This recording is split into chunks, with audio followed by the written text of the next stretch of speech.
Assalamualaikum warahmatullahi wabarakatuh. Selamat pagi anak-anakku.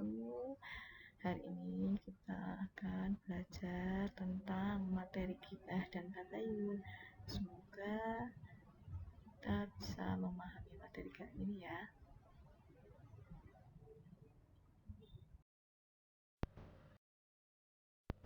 Apa itu ghibah? Ghibah adalah membicarakan aib atau kejelekan orang lain. Ghibah bisa saja disebut dengan menggunjing.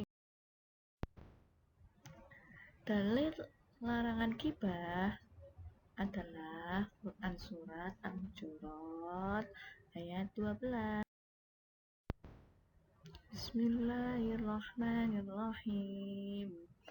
Ya ayyuhalladzina amanu istanibu katsiran minadh-dhanni inna ba'da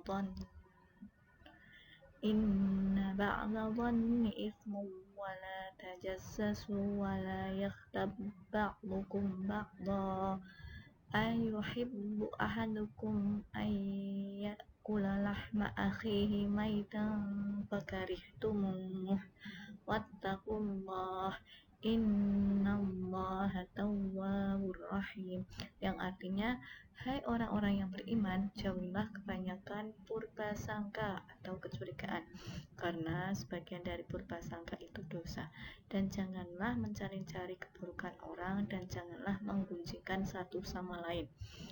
Adakah seorang di antara kamu yang suka memakan daging saudaranya yang sudah mati? Maka tentulah kamu merasa jijik kepadanya, dan bertakwalah kepada Allah. Sesungguhnya Allah Maha Penerima Taubat lagi Maha Penyayang. Quran Surat Al-Hujurat ayat 12.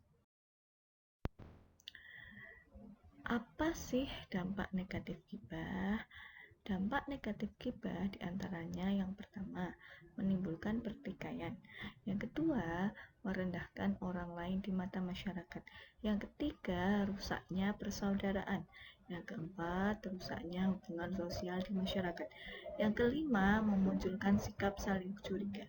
Yang keenam, berdosa karena ibarat memakan bangkai saudaranya.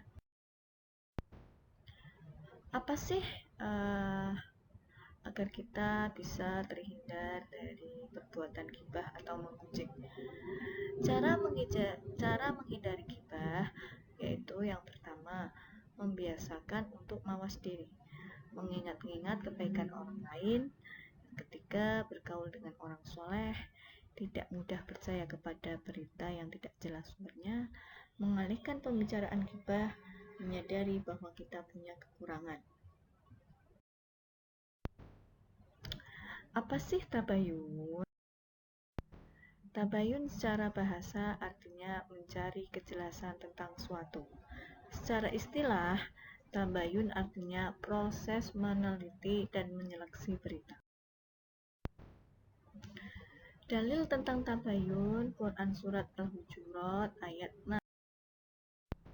A'udzu billahi minasyaitonir rajim. Bismillahirrahmanirrahim. Ya ayyuhalladzina amanu in ja'akum fasiqun binaba'in fatabayyanu an tusibu qauman bijahalatin fatusbihu ala ma fa'altum nadimin, yang artinya, wahai orang-orang yang beriman, jika seseorang yang fasik datang kepadamu membawa suatu berita, maka telitilah kebenarannya, agar kamu tidak mencelakakan suatu kaum karena kebodohan kecerobohan, yang akhirnya kamu menyesali perbuatan itu. Alasan utama kenapa seseorang itu perlu tabayun. Yang pertama, tidak mudah dibohongi oleh hoaks. Yang kedua, menghindari kegiatan membagikan hoaks. Yang ketiga, tidak mudah terprovokasi oleh hoaks. Tentunya, dalam bermedia sosial, kita harus selalu bisa menyaring informasi. Jangan sampai kita terpapar hoaks. Berikut adalah dampak negatif media sosial yang harus kita waspadai. Yang pertama, gangguan kesehatan fisik. Yang kedua, menimbulkan gangguan mental. Yang ketiga, mengganggu relasi. Yang keempat, terpapar konten negatif. Yang kelima, terpapar hoax. Yang keenam, bisa memicu cara-cara bertabayun diantaranya yang pertama, bijak dalam bermedia sosial. Yang kedua, membandingkan berita antara media satu dengan lainnya.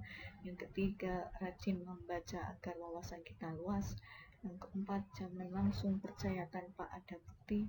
Yang kelima, mengenal media yang memberi informasi. Yang keenam, pahami berita sebelum share ke orang lain. Terima kasih banyak untuk anak-anakku sudah mengikuti kelas hari ini. Semoga bermanfaat dan semoga senantiasa kita bisa menghindari sikap ghibah dan terutama kita bisa mengutamakan sikap tabayun